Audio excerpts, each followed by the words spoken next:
Hello everyone, and welcome back to the Cronia region. And sorry if you feel deja vu. This video will show the gym leaders you'll face in Pokémon Orpiment. The other video you were thinking of was for Agate and Obsidian. These would be faced in the Victory Road storyline. You can fight them in any order, and they will scale. When I show them, I will discuss their gym team, assuming they're the 8th gym leader. There will also be a replayability element, since there's 12 possible options, of which you fight 8 in the main story. You can rematch any of them at any time after becoming champion. Before I continue, why not subscribe? Fun fact, 1 in 10 of you are subscribed, so why not change that? It would really mean a lot. And also, why not leave a like, comment and share amongst friends? Also, ring the notification bell so you don't miss an upload.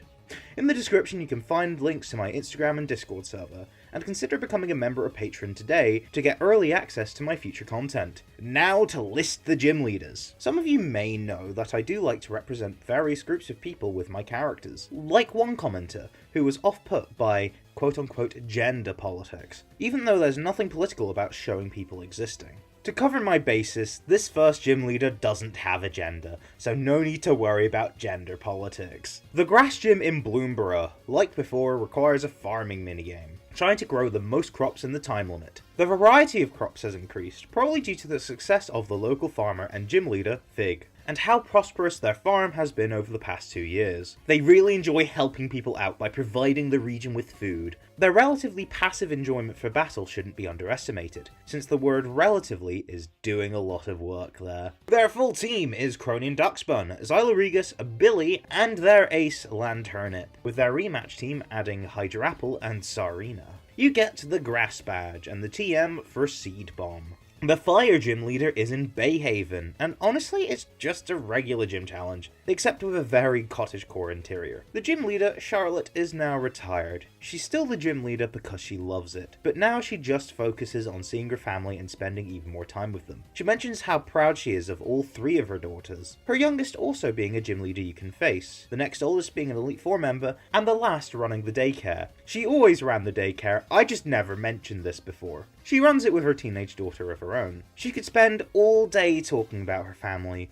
but she knows she can't, so proceeds to battle you. Her full team is Bunty, Locomotive, Hogmanay, and her ace, Cronian Chandelure. With her rematch team adding Cronian Turtonator and Arcanine, you get the Fire Badge, and the TM for Fire Spin. The water gym in Aberlachy starts off with a fishing minigame, just like before. It basically worked like Kabu's gym in Galar, but instead of tall grass and fire types, it's a stream of water you fish from. The pool of Mon, pun intended, would be different from last time, give or take the abundance of low-scoring Magikarp. When you meet the gym leader, Pike, he's in the middle of fishing.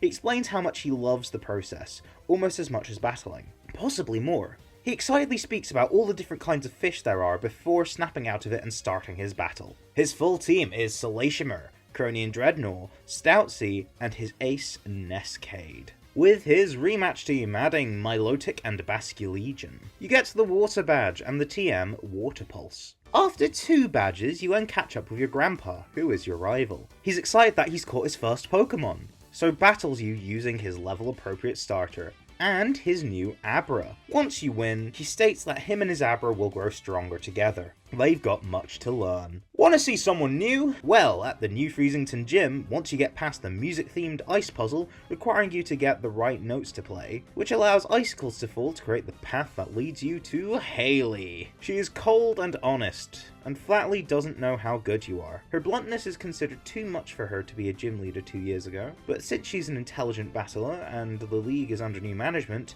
Haley is able to battle. Once you defeat her, she's humble and smiles to recognize your strength. Her full team is Curlice, Cronian Cherim, Gracier, and her ace Slumboos, with a rematch team adding Squirrage and Tunstag. You get the Ice Badge and the TM for Ice Beam. 2 gym leaders share Azamori's gym. You'll be asked which one you'd want to face first, and then pick. You can pick both on a playthrough. If you pick Bug, you are greeted with a sort of game show puzzle set within a bug-themed gym, as in, like, an actual gym.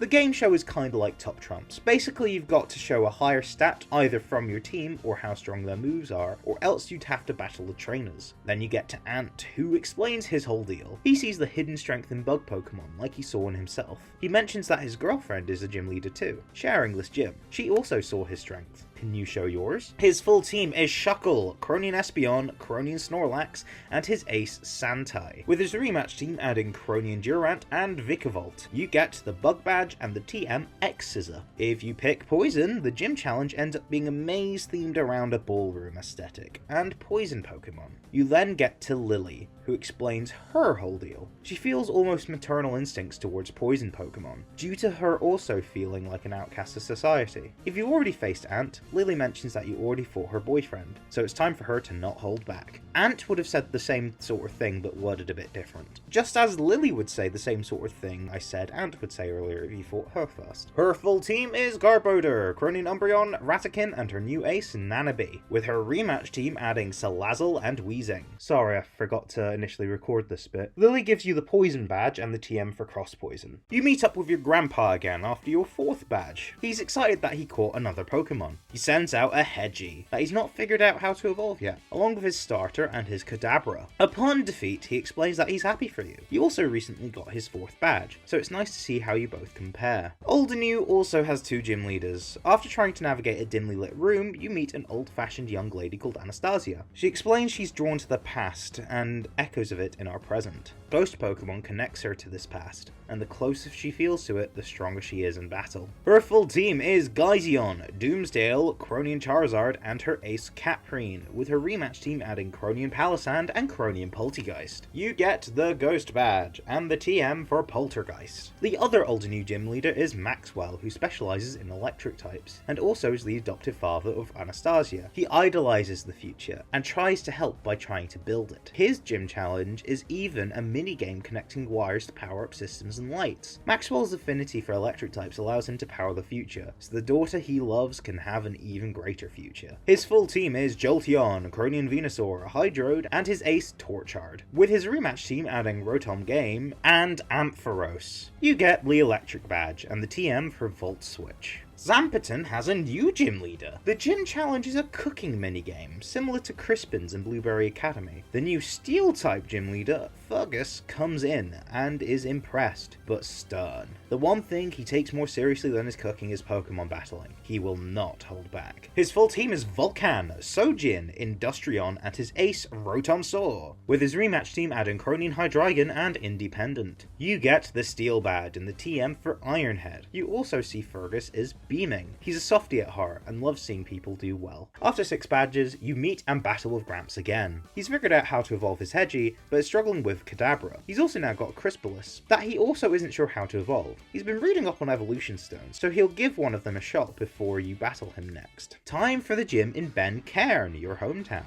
the mountain in the center of Croneo. The gym appears to be a crystal palace, where your challenge is to answer questions about Pokemon paleontology. When you finish the test, battling trainers for incorrect answers, you qualify to fight the gym leader. Professor Jasper? Yes, they are still the Rock-type gym leader. They say all gym leaders have lives outside gym responsibilities. You just so happen to see a lot of what Jasper gets on with, specifically. They're not too busy to hone their formidable skills, though. Their full team is Wallynx, Cronian Sylveon, and their joint aces Agaplura and Obsidilik, with their rematch team adding the Unova fossils. Ah man, this bit too? Jasper gives you the Rock Badge and the TM for Stealth Rock. This time, Dunport only has a single gym leader. The gym puzzle is similar to the likes of Grant or Ramos, where you have to climb to the top of a tower. This is to reach the flying type gym leader, Harper. She essentially only really focuses on flying in the sky, as well as her flying type Pokemon. She hopes she can share her all for both with you. Her full team is Cronian Vaporeon, Cronian Heatmor, Gloriana, and her ace Boogiebird, with her rematch team adding Exprey and Cryfogonal. You get the Flying Badge and the TM for Aerial Ace. Finally, we reached the gym in Gosford, located in what was the former Professor Barkley's lab. It's been renovated to have a grungy, gothic aesthetic. There is no puzzle, you just have to face a gauntlet of trainers until you're able to face the Dragon-type gym leader, Heather, Barkley's daughter, as well as the rival Agate and Obsidian. She expresses that she was excited to become a gym leader, and that she and her friends were able to achieve so much after given the opportunity. quickly. So she renovated this quack lab and made it into an arena. You are in her domain now, so it's time to prove your worth. Her full team is Togesaur, Fryvern, Gigalidja, and her ace Draconion, with her rematch team adding Goodra and Dragalge. You get the Dragon Badge, and the TM for Dragon Cheer. Immediately after your 8th gym badge, to close the storyline, since you can only battle the League after all 3 are completed, you meet your rival yet again. Kadabra is still a struggle to evolve, so he's given an Eviolite, because he heard that makes unevolved Pokemon tougher. Other than that, the rest of his team is fully evolved. He's even got a new team member, Drampa, which he's excited to see evolve at some point. You don't want to spoil his excited moment. Upon defeating him, he thinks he needs another team member. He sees an X-Ball flying nearby, and he's inspired to go and get one. Before he runs off, he congratulates you. He's only got 7 badges, but you have 8, so in theory you can tackle the League. Doing some number crunching, this will give you 19,958,400 possible paths to face the gym leaders, and combined with battling the 5 Team Syndicate admins and the 6 big beasties in any order, that means 1,724,405,760,000 possible routes to take in this hypothetical game. Combine that with how customizable and variable a playthrough with one route can be. I genuinely think in practical terms that Pokemon Orpiment would have infinite replay value. Thanks so much for watching, and special thanks to the artists that made this video possible. Their names are scrolling on screen. Please check out my other content if you haven't, and I will see you in my next video. Goodbye now.